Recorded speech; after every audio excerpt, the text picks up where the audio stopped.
Cada vez menos católicos acreditam verdadeiramente que a Eucaristia contém o corpo de Cristo.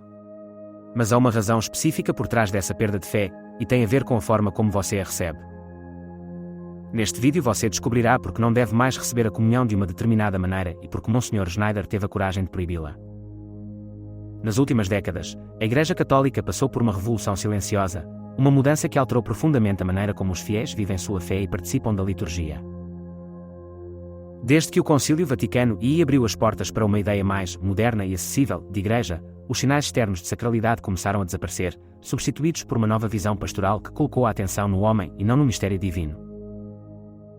O Novus Ordo Missae, introduzido em 1969, marcou a transição mais evidente: altares voltados para os fiéis, o uso de línguas vernáculas, uma liturgia simplificada, acima de tudo, uma nova mentalidade em que o sagrado se tornou cada vez mais discreto, quase a ponto de se dissolver. Neste clima de mudança, a comunhão na mão tornou-se o símbolo de uma nova maneira de entender a relação entre o fiel e a Eucaristia. Se durante séculos a Igreja guardou rigorosamente a prática de receber o corpo de Cristo de joelhos e sobre a língua, de repente se espalhou a ideia de que seria melhor recuperar uma prática antiga dos primeiros séculos: o fiel, com as próprias mãos, toma a hóstia consagrada e a leva sozinho à boca. Um gesto que muitos interpretaram como um sinal de maturidade e participação ativa, mas que outros viram como uma perigosa banalização do maior mistério da fé. Os defensores desta prática falam de dignidade batismal, de um sinal de responsabilidade confiada aos fiéis. Alguns bispos e padres progressistas elogiaram esse desenvolvimento, vendo-o como um passo à frente de uma Igreja considerada muito rígida e distante das sensibilidades contemporâneas. O crente não é uma criança que se alimenta na boca, declarou um padre durante uma conferência, mas um adulto capaz de receber Cristo com consciência. Para eles, a comunhão na mão não é apenas uma questão litúrgica, mas um símbolo de uma Igreja mais aberta, menos presa a formalismos que, dizem, pertencem ao passado. Então, durante a pandemia da Covid, muitos bispos e dioceses suspenderam temporariamente a comunhão na língua para reduzir o risco de contágio, já que o contato com a saliva é considerado um dos principais veículos de transmissão de doenças. Embora essa medida tenha sido inicialmente temporária, algumas dioceses continuaram a promover a comunhão na mão como prática preferível por razões de higiene. Além disso, alguns adeptos da comunhão na mão acreditam que essa modalidade permite que os fiéis se sintam mais envolvidos na recepção do sacramento e tratem a Eucaristia com reverência por meio das mãos, consideradas como um trono para acolher o Senhor. Mas os números não mentem. Cada vez menos católicos acreditam verdadeiramente na presença real de Cristo na Eucaristia. De acordo com uma pesquisa do Pew Research Center, 69% dos católicos americanos consideram a comunhão um mero símbolo e não o corpo de Cristo. Um fato desconcertante, que coincide com a distribuição da comunhão na mão. Não é coincidência. Tratar a hóstia como qualquer outro pedaço de pão, pegando-a com as mãos, inevitavelmente levou à perda do senso do sagrado. Quem sabe bem disso é Monsenhor Athanasius Schneider, que confirmou o que muitos prelados modernistas prefeririam ignorar. A comunhão na mão nunca foi uma norma da Igreja, mas uma indulgência extraordinária, uma exceção que nunca deveria ter se tornado prática. Se você aprecia nosso serviço de divulgação e acredita nos valores de verdade e transparência, compre um super obrigado. Cada conteúdo exige comprometimento, estudo e dedicação, e nosso trabalho é totalmente autofinanciado. Seu apoio nos ajuda a continuar esta missão. Obrigada de todo o coração. Desde seu primeiro mês como membro da Conferência Episcopal do Cazaquistão, Schneider tomou uma decisão radical e inequívoca. Proibiu a comunhão na mão em todo o país, impondo como única forma possível a recepção da Eucaristia de joelhos e na língua. Foi minha primeira ação como bispo, disse Schneider, enfatizando que essa decisão não foi um ato isolado, mas fruto de uma profunda convicção teológica e litúrgica.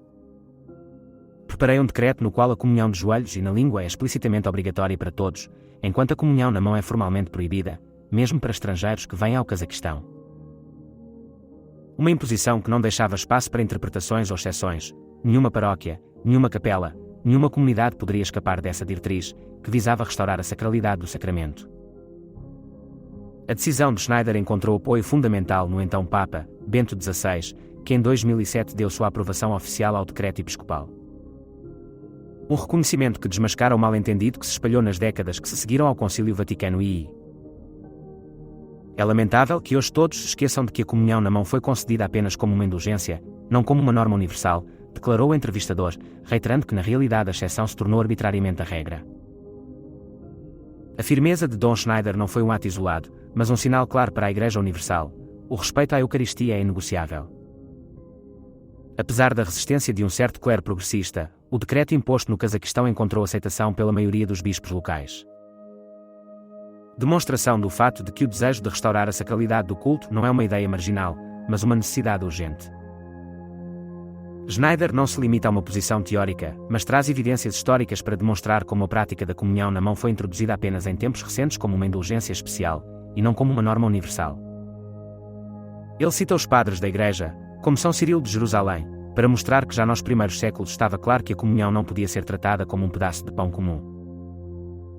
Além disso, lembra a advertência do Papa Gregório Magno, que no século VI alertou os sacerdotes para que não se desviassem do costume da comunhão na língua, considerado mais conforme à sacralidade do sacramento.